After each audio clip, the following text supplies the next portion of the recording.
Hey, welcome back to the channel. It's March. That means it's time for an edition of Saw Talk and a little bit of catching up before the season begins. The beginning of every season, you guys know, I just pull the saws apart, take a good look at them, make sure they're in good running order. We've got a couple of things to fix and a few things to report back on. And this summer, I'm going to be running new bars on both saws. So hey, I hope you'll stick around and spend a few minutes today on GP Outdoors. Like I do every year, start the year off with two brand new files because I can't remember just what's left on the other ones, and hey, they're pretty inexpensive. I'm also going to be doing something a little different this summer, thanks to one of our longtime subscribers named Greg down in the US. He's got a 261 and a 462 as I do, and he watches the channel, and he suggested that I might benefit from a little more length on my bars, and he was really kind enough to send me up a little special surprise package at Christmas. He sent me up a 20-inch bar for my 261 and a 28-inch bar for the 462, which are both the lengths that he runs. He says I'm really going to enjoy the extra length and to give it a shot. I wanted to send it a big thanks, and I can't wait to fire them up. So like each March, I want to make sure I take a good look at the saws, flip that baffle around on the carburetor, make sure it's in the summer position. And I wanted to update you folks on the problem we had with the oiler, or all the oil spewing out in my 261 cabinet. I did in fact drop by the chainsaw clinic, talk to Ron about the problem, as well as ordered up 2 new oil caps for that 261. We'll fix that up today as well. I know this 462 is nice and clean because I put it away clean last fall after we were done with it. So there's not much to clean. But I did want to point out, clean as a whistle, no oil leaking out of this thing the entire winter. And I'll get to that later when we talk about the 261.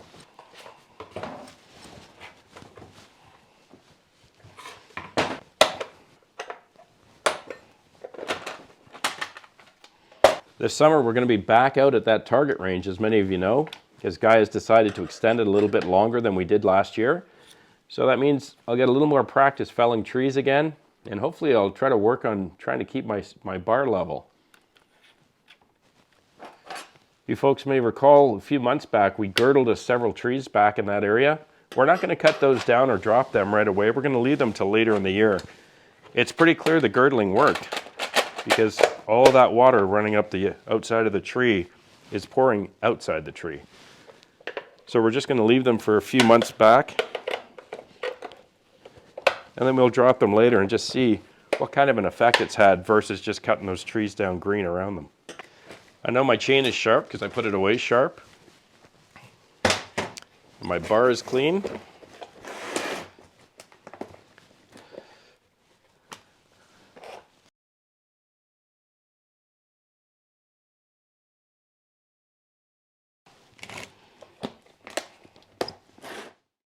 That's the 28. We also have some new equipment coming to the channel in a couple of weeks, and then another big piece of equipment coming sometime in May.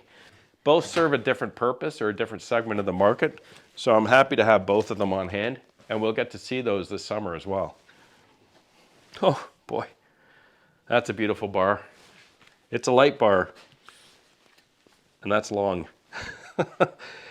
I'm definitely going to be sticking to the 462 for buck and firewood because even on the 25-inch bar, not having to bend over as much is so helpful, especially on your lower back or your hips. I checked on the pitch and the gauge of this 28, and it'll take the same file as my other 3/8-inch chains, so I didn't have to worry about getting a different size for it. Jeez. I'm not even going to tell you how long I was off camera trying to untangle this chain. And I'm certainly not going to tell you that I needed Guy's help to do it. But that's a lot of chain. I'm looking forward to using this bar. Wow. So while we're getting the saws put together, I wanted to answer a few questions I've gotten quite a bit lately. I know there's a number of you that are considering starting YouTube channels, which is awesome. Whether you're doing it just for your own personal reasons, you know, maybe not a public channel, perhaps it's a private channel where you could film yourself on your property and send those videos out with a link to people in your family, especially if they're in faraway places or they don't live in the same area or state or province you do. I think it's a great opportunity. Second thing is, when you're filming yourself as you're learning new tasks, especially whether it's operating the tractor or a chainsaw, you get the opportunity to look back at the footage so you can see things that you can improve on afterwards.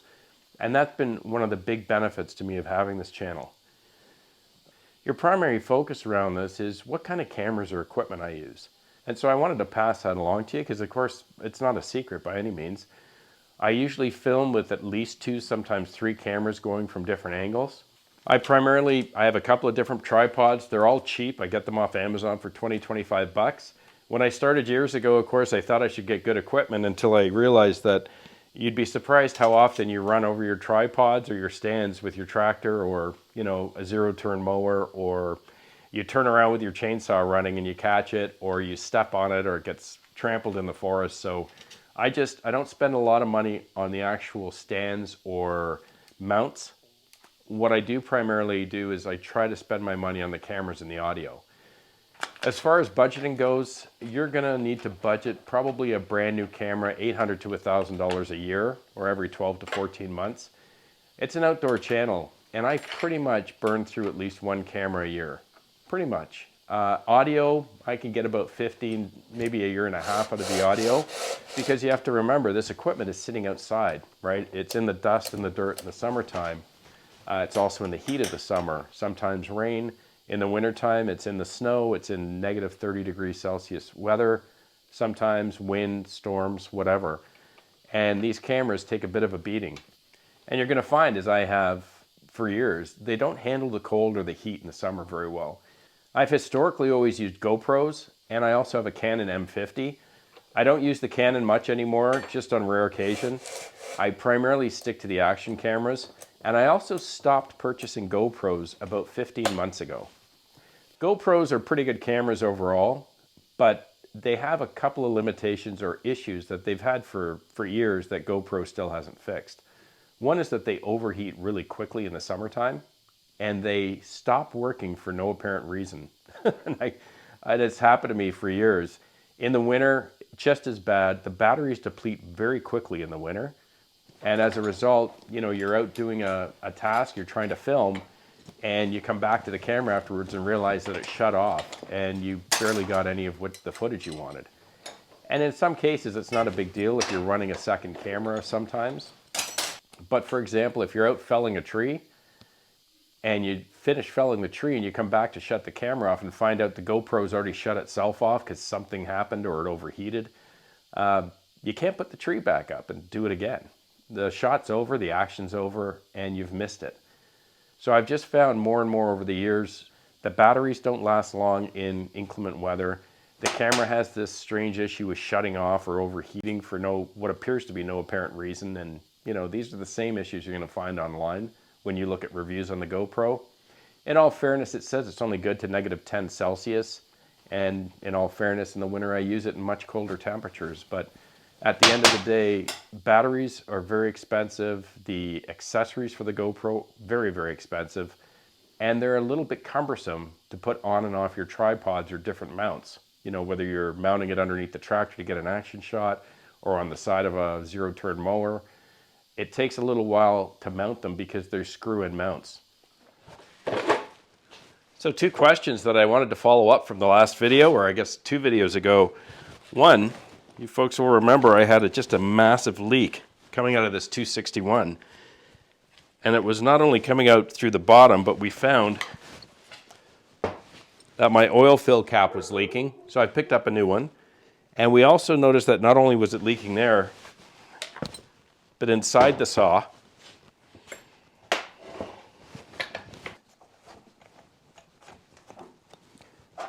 we also observed that the oil was coming out of the oil hole, which is where it's supposed to come out of. Problem was the saw wasn't running. So here's what we believe the issues are. There's a couple of issues. One, we've got to replace that oil cap. But more importantly, a lot of you guessed it right, or had the same consideration, probably from experience. The difference was this saw never leaves the back of my pickup truck. As you folks know, for the last few years, I used to carry a small limbing saw, and then I started carrying the 261 because I had too many large trees coming down on the driveway. This thing sits through all of the extremes and changes in temperature. Summertime, not so bad because it's generally hot. In the winter, especially a winter like we've had, there's been quite a fluctuation week over week in highs and lows. And what happens I understand, like many of you had described, is your oil is going to contract and expand based on the cold or the hot temperatures. When it does that, it's going to create almost like a suction when it contracts. And when it expands, of course, it's going to create pressure. And the oil needs to go somewhere. So even though you take your oil cap off when you're done running the machine and put it back on, that might help a little bit. But when it's sitting in the pickup for months in extreme temperature changes, that oil is going to create that pressure and it's going to leak out. And in my case, the second part of it, why was the oil coming out of the oil hole? What Ron explained to me is that, and he actually showed me, is that your oil pump is just a very simple mechanical piston, goes in and out. That's all it is. He said sometimes when the saw is shut off, that piston is going to shut off and stop in the open position.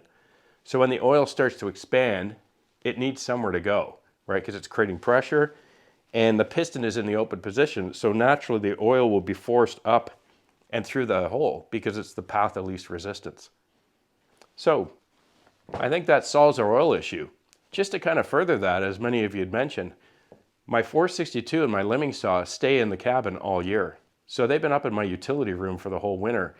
Not a single drop of oil on the floor or on the rag under either one of them. Totally fine and nice and clean. The 261, as you saw in the last video, that rag is soaked. So I think that kind of settles it or solves it. It makes sense to me. And usually in the summertime, I get very little leakage out of this 261 as well. So that kind of makes sense as well. Hope that's helpful. Second question. Our good friend Chris from the Outlook had asked this question, and I've had it several times on the channel. I'm certainly no expert, as you guys know, but I've been told the same thing from Ron at the Chainsaw Clinic, as well as the guys here up on the concession road. On your chain, you'll see that there's a score line, and that's the score line you use as a guide to get your angle when you're filing. When you filed it down to that score line, that's kind of the end of the life cycle of the chain. That's when it's time to change it up. And it makes a lot of sense to me because you're not pulling big, beautiful chips out anymore. You've got these tiny little teeth. This chain's had the biscuit. We're going to be putting our brand new 20-inch on today and a new chain anyways to start the season. So it was good timing. Made it through the winter, so I didn't have to change it before. And that way I didn't have to start using a brand new chain before I flipped to the 20-inch bar today. What I am now using is DJI equipment. My drone is a DJI drone, works excellent, very reliable. And I started doing their Osmo 3 action camera 15 months ago now. And it has been an excellent camera. It's cheaper than the GoPro and it works much better outdoors. Does not overheat, at least it hasn't yet in the summer. It's good to negative 20 degrees Celsius, which is a little bit more helpful. The batteries hold a charge for a very long time. They have a nice package they call the Creator Package. Comes with a charger and 3 batteries, a selfie stick, and a number of different mounts. The stabilization feature is far superior to the GoPro. For years with the GoPro, if I wanted to do any type of a talking segment, I had to use a gimbal. And gimbals are expensive.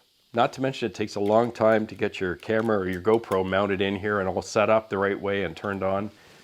The stabilization feature on these DJI Osmo 3s is just far superior. You may have noticed that I just use a selfie stick now. I haven't used a gimbal once with the Osmo because I don't need to. Even walking down an uneven driveway, it finds a way to stabilize the picture. When I've got it mounted on the front of my tractor, the vibration does not cause the picture to shutter. It's an excellent camera. The best part of this Osmo 3, in addition to the fact that they're cheaper than GoPros, the mounts. The mounts are magnetic, which means I can very easily pop this off and pop it onto another tripod to change angles or onto a selfie stick without having to sit and undo these screw mounts, pull them out, screw it back in, go unscrew the next one, screw it back in. These magnetic mounts just snap on from one to the other. Super easy, super fast and efficient when you're out in the forest or you're out trying to film multiple angles. However, it does have one flaw. It doesn't do well with focus when you're too close to the camera. So quite often if I need to do a focus or a really short shot into something detailed, I've just learned that I do not put the camera up to it too close because it's going to come out of focus and it can't focus in when the camera is too close to the object. So what I do is I'll bring it back a couple of feet, I'll do my shot, and then in editing I'll crop it in really tight. That's pretty much the only downfall or the only negative thing about these cameras, which is why I'm now only buying those to use going forward.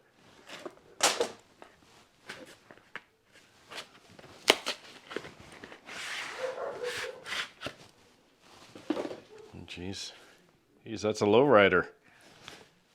That's a snappy looking bar, but geez, it looks a lot smaller than mine.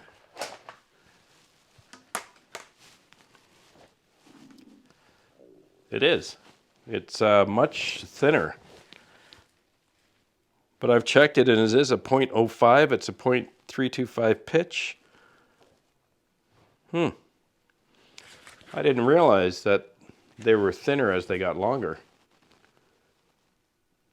Yeah. Well, that's the same gauge. Wow. There you go. So it's a 20-inch for the 261, and I've got a chain to match it. Isn't that interesting? I did not realize they had a different profile.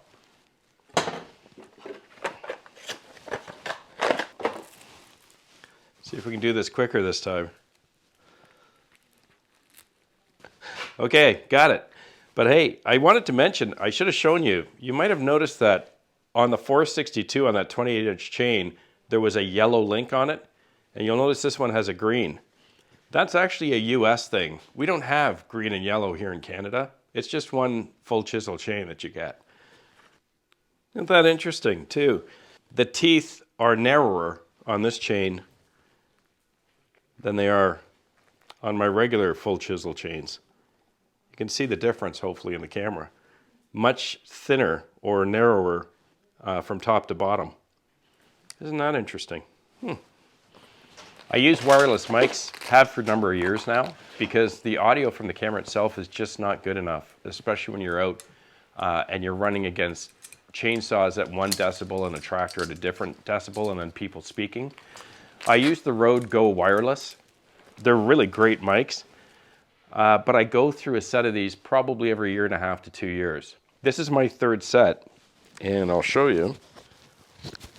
You'll notice I put a green piece of tape on there. And that's because this set's already just about had the biscuit. And I'm going to have to replace it now for a 4th time. I don't think it's a quality issue. I think they're an excellent set of microphones and reasonably priced too when you think about it. The challenge again is you've got an outdoor channel, which means I'm, squeezing these things in really tight behind a chainsaw, and a whole bunch of chainsaw dust and chips is flying at it, or you're in the forest on a dry day and there's a lot of dust in the air, exhaust from the tractor. Rain, snow, all of these things get in because I don't believe they're waterproof, but you got to use them. So these I usually go through another set every 1.5 to 2 years.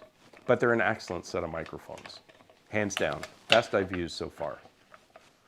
So that's pretty much the base of my equipment. I use Final Cut Pro as editing software.